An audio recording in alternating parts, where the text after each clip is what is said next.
Hello friends, मैं मोनिका स्वागत करती हूँ आपको अपने चैनल पे। आज की इस वीडियो में ब्लाउज़ की फिटिंग करने का बहुत ही बेस्ट तरीका बताऊँगी। तो यहाँ पे हमने आस्तीन और फ्रंट बैक पार्ट तीनों ही पार्ट कंप्लीट कर लिए हैं, स्टिचिंग कर लिए हैं। तो ये हमारी आस्तीन थी और ये हमारा फ्रंट पार्ट है। तो फ्रंट पार्ट को भी हमने पाइपिंग लगाते हुए स्टिच कर लिया है। अभी हमारा बैक पार्ट है, इसमें भी देखिए हमने प्लेट्स लगाते हुए पाइपिंग को स्टिच कर लिया है। तो चलिए अब हम इसे स्टिचिंग करते हैं, अटैच करते हैं और अटैच करने के बाद इसकी फिटिंग करते हैं। तो बहुत ही खूबसूरत तरीका है, बहुत ही इजी तरीका है। तो पहले हम फ्रंट पार्ट और बैक पार्ट को शोल्डर से अटैच कर लेंगे।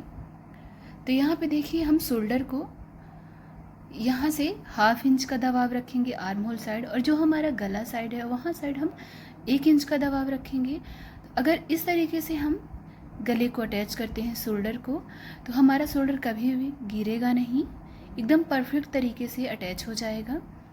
तो देखिए हमने गले साइड 1 इंच दबाव रखा है और आर्म होल साइड 1/2 इंच का। तो जैसा हमने एक शोल्डर को स्टिच कर लिया है, उसी तरीके से हम दूसरे शोल्डर को भी स्टिच कर लेंगे। डबल स्टिचिंग करते हुए पक्का कर लेंगे। अब इसे हम ओपन करेंगे, सीधा साइड करेंगे। अब यहाँ पे हम सीधा करने के बाद जो हमारा सीधा साइड है, तो आर्म होल को हम बैक साइड की ओर करेंगे और ऊपर से हम प्रेस मशीन चला लेंगे। तो देखिए हमने ऊपर से प्रेस मशीन चला लिया है एक शोल्डर पे। अब इसी तरीके से हम दूसरे शोल्डर पे भी करेंगे। तो यहाँ पे हमने आर्म होल को बैक साइड की ओर कर लिया है और ऊपर से प्रेस मशीन चला दिया है। तो देखिए दोनों ही हमारे शोल्डर अटैच हो चुके हैं, फ्रंट और बैक पार्ट का।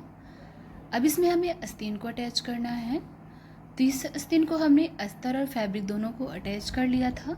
अब चलिए हम इसे भी अटैच कर लेते हैं बैक पार्ट पे। तो देखिए हमने डबल फोल्ड किया है आस्तीन को और सेंटर वाले पार्ट्स पे छोटा सा कट लगा लिया है। अब जो हमारा फ्रंट साइड का आर्म होल है आस्तीन का, उसमें हमने 1/2 इंच का यहाँ पे गहराई कट कर ली है। तो अगर इस गहराई को हम कट कर लेते हैं तो यहाँ पे हमारा फ्रंट साइड की ओर झोल नहीं आएगा। तो कटिंग करने के बाद हम सेंटर से स्टिचिंग कर लेंगे।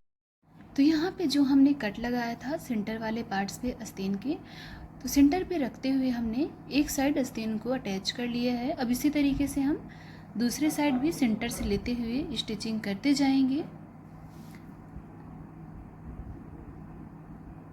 तो यहाँ पे आप देख रहे हैं हमने सिंगल स्टिचिंग के साथ आस्तीन को अटैच कर लिया है। तो चलिए अब इसे हम डबल स्टिचिंग करते हुए आस्तीन को पक्का कर लेते हैं। तो फ्रेंड्स देखिए हमने आस्तीन पर डबल स्टिचिंग कर ली है। तो एक साइड की हमारी आस्तीन अटैच हो चुकी है। तो देखिए हमारा जो पार्ट है फ्रंट और बैक पार्ट का आस्तीन वाला पार्ट, उसमें हमने कटिंग करते हुए इस तरीके से अटैच कर लिया है। अब चलिए हम दूसरी साइड की आस्तीन भी इसी तरीके से अटैच कर लेते हैं। तो जैसा हमने एक आस्तीन पे आर्म होल को कट किया था फ्रंट साइड वाले आर्म होल को, तो पहले हम आस्तीन को डबल फोल्ड रखेंगे और सेंटर वाले पार्ट्स पे छोटा सा कट लगा लेंगे।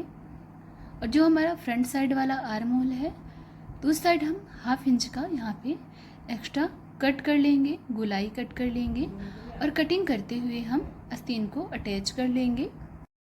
यहाँ पे अगर आप आर्म होल को कट नहीं करेंगे तो आपकी आस्तीन पे झोल आ जाएगा, आर्म होल वाले पार्ट पे आस्तीन का झोल आएगा। तो अगर आप कट कर लेंगे तो बहुत ही खूबसूरत तरीके से यहाँ से आर्म होल और आस्तीन की फिटिंग आ जाएगी, ब्लाउज़ की भी बहुत ही खूबसूरत फिटिंग आएगी। तो यहाँ पे हमने कटिंग करते हुए आस्तीन को सिंगल स्टिचिंग के साथ अटैच कर लिया है। अब चलिए इसे डबल स्टिचिंग के साथ हम पक्का कर लेते हैं। तो देखिए हम डबल स्टिचिंग इसमें लगा रहे हैं, पक्का कर लेते हैं आस्तीन को।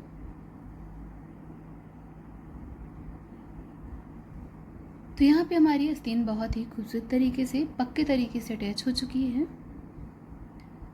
अब चलिए इसकी फिटिंग करते हैं। तो ये जो हमारा फ्रंट पार्ट और बैक पार्ट है, तो इसे हमें देख लेना है, दोनों पार्ट हमारे बराबर होने चाहिए। तो हमने यहाँ पे बराबर लिया है और बराबर करते हुए सीधे साइड से हमें स्टिचिंग कर लेना है, कच्ची स्टिचिंग।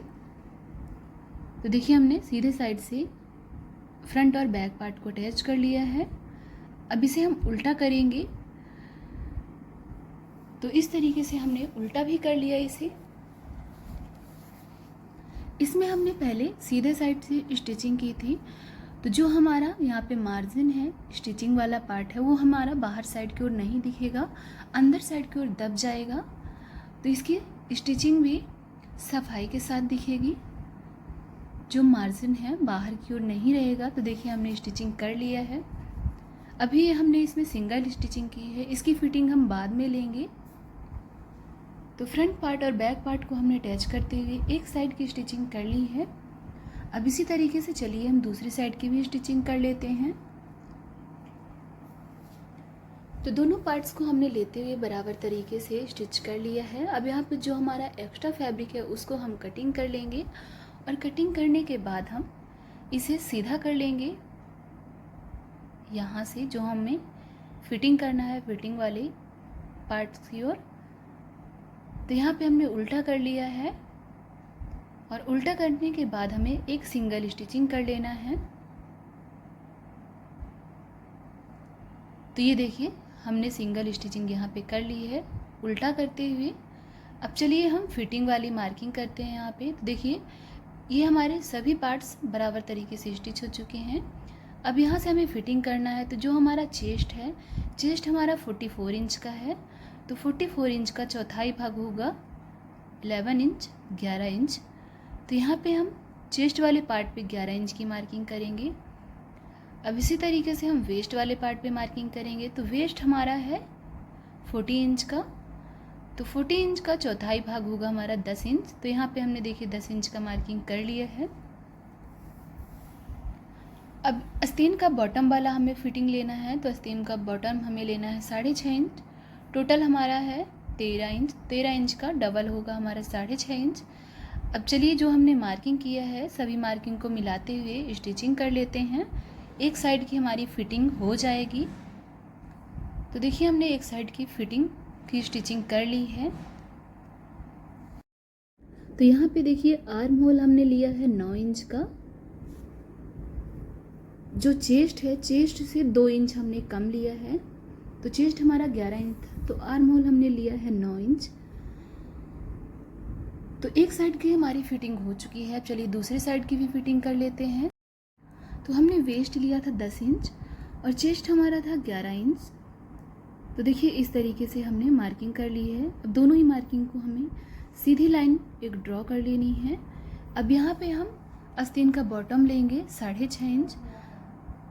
अब इस मार्किंग को हमें चेस्ट वाले मार्किंग पे मिला देना है तिरछी लाइन ड्रॉ करते हुए। तो देखिए हमने मार्किंग कर लिया है सीधी लाइन। अब जो हमने मार्किंग की है उसकी हम स्टिचिंग कर लेंगे, फिटिंग कर लेंगे।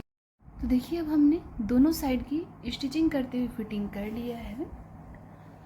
तो दोनों साइड की हमने बराबर तरीके से स्टिचिंग की है। तो इसकी स्टिचिंग बहुत ही खूबसूरत आएगी, फिटिंग बराबर तरीके से फिट हो जाएगा। तो चलिए हम वेस्ट वाले पार्ट को देख लेते हैं कितना है हमारा वेस्ट वाला पार्ट। तो यहाँ पे हमने हुक पट्टी को छोड़ते हुए 40 इंच का वेस्ट ले लिया है, और इसी तरीके से हमारा चेस्ट भी है। तो चलिए हम चेस्ट देख लेते हैं कितना है हमारा। तो इसे हम सीधा करते हुए रख लेंगे बराबर से दोनों पार्ट्स को। तो देखिए दोनों पार्ट्स को हमने बराबर से रखा है, और यहाँ से हमें बराबर से देख लेना है बराबर करते हुए कि हमारा चेस्ट कितना है।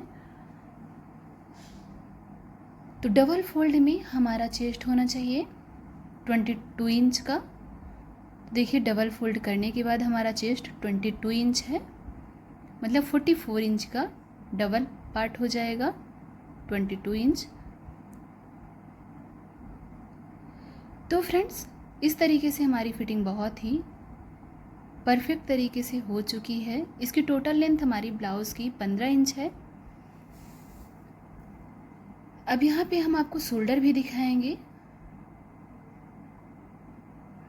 तो शोल्डर हमने एक साइड बताया था 1 इंच का दबाव रखा है, और दूसरे साइड 1/2 इंच का। तो ये शोल्डर भी बहुत ही खूबसूरत तरीके से, परफेक्ट तरीके से बैठ जाएगा, कभी शोल्डर गिरेगा नहीं अगर आप इस तरीके से, इस मेज़रमेंट से इसकी फ़िटिंग करते हैं। तो यहाँ पे आप देख रहे हैं हमने बहुत ही इसी तरीके से ब्लाउज़ की फ़िटिंग कर ली है। तो फ्रेंड्स, आज की ये ब्लाउज़ फिटिंग का तरीका आपको कैसा लगा है कमेंट करके ज़रूर बताइएगा। वीडियो को लाइक शेयर ज़रूर कर लीजिएगा। चैनल पे नए आए हैं तो सब्सक्राइब कर लीजिएगा। वीडियो देखने के लिए थैंक यू सो मच।